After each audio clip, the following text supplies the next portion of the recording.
Mijn naam is Anneke Verhelst, gids voor Gidsenteam Zeeuws-Vlaanderen. Iedere week vertel ik u in het kort iets over de bijnamen van de inwoners in de kernen van West-Zeeuws-Vlaanderen. Waterlandkerkje is ook een plaats waar de inwoners een hele vieze bijnaam hebben. Ze worden namelijk glazen pissers genoemd. Nou zul je denken, waar komt die naam nou toch vandaan?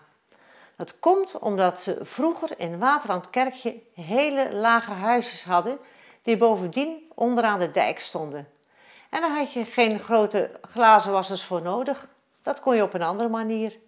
Je zult zelf wel kunnen bedenken op wat voor manier en waarom die mensen uit Waterlandkerkje dan de glazenpissers genoemd worden.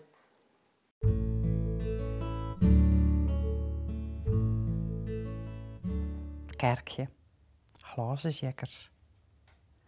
De winters wassen daar de glazen en begrijp me goed, daar met bazen. Eerst een pint of 10 bier, het wassen heeft daar meer plezier.